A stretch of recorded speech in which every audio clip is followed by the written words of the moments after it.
Luke, one huge story this week, Lewis Hamilton's Formula 1 victory. Was that the greatest bit of sporting drama you've ever seen? It's got to be said, it was pretty spectacular. I was in the beautiful position of lying in bed on Sunday afternoon, recovering from a big, messy birthday weekend, watching it, and I mean, it had everything, didn't it? You know, it had the tension of the young prodigy coming through, wanting to be the world superstar, set the world records. You had the experience and the incredible ability of Felipe Massa coming down to the last race. Hamilton was just doing enough, and then 2 laps to go. Who didn't have their heart in their mouth when Vettel... I mean, what was he thinking? Oh, you can understand him wanting to win the race, but when he took Hamilton, and that was it. It was just, you know, he couldn't do anything. And that's a horrible thing when you're a sportsman, that moment where you realise no matter how hard you try, there's no physical way he could get back at Vettel. His car wasn't quick enough. And then, yeah, Timo Glock, who should be in for a knighthood, if you ask me, if not Prime Minister. I've already started a Facebook group that we love the Timo Glock fan club. Yeah, it's just unbelievable. And for him to kind of succumb 2 corners from the end like he did, and for Hamilton to kind of hold his nerve was, wow.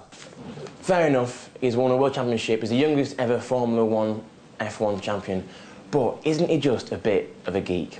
Actually, this is the thing. I think that everyone's got a little bit of geeking side of them. I'd like to think of myself as a manly man. You know, I lift weights, I drink beer, well, wheat-free beer. I ride motorbikes, but I'm a geek. I love my computer games, and I love the technical side of things, and I'm afraid to admit it, I love Star Trek. And I think Lewis Hamilton, like, epitomises that. He is a geek, but he's the geek that's done good, you know. He gets the hottest women in the world, and then let's be honest, that slashing a woman from the Pussycat Dolls, she may be a stripper, but she is hot. And, you know, he's got... Yeah. Technically, you're right, he is a geek, and you have to be a geek, but I still think he's so cool.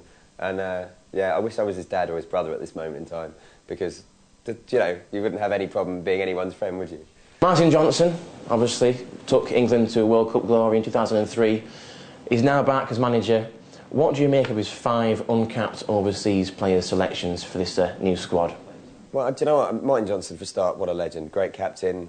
Inspirational leader, great player, and a lovely bloke. I mean, I also am fond of Martin Johnson because we had a cardboard cutout of him in our kitchen at university. But it felt like a friend, you know, lonely nights revising. Yeah, right, like I did do revision. But, you know, he became a real pal of mine, and I told him a lot of secrets. But no, I think he's done a very bold selection with the squad. So many times in the past, England coaches have been afraid to pick form players over established players. And rugby's such a form game. Anyone that's ever played it or watched it knows that, you know, you can be on a hot streak, you can be playing amazingly for 6, 7 weeks.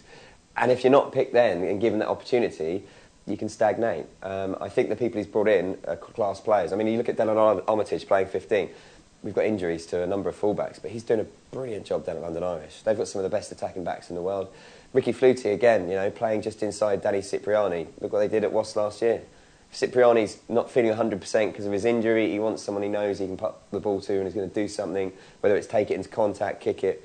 And I think, you know, you look at Dylan Hartley, the South African hooker that he's got coming off the bench. Obviously, I say South African, I mean English. You know, and the guy in the back row as well. It's good to see them picking form players. I really like the look of that England side. Joe Calzagi fights possibly the last fight of his career this weekend against Roy Jones Jr. But who's going to win? And do we actually care?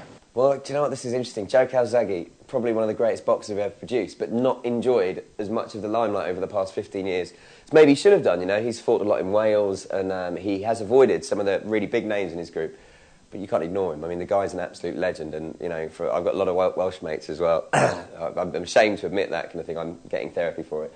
And, you know, they say he's the greatest fighter of all time. And you look at what he's done, you know, how he's remained undefeated, and it would be one thing if he was a kind of fighter who was cagey and didn't really go at his opponents to do that. You know, you can expect that, but the way Calzagi fights is by throwing more punches than anyone else, by just walking in and absolutely destroying them. I think he deserves a lot more credit than he gets. That's it, off my chest. Thank you, Johnny. But it's been lovely doing this again.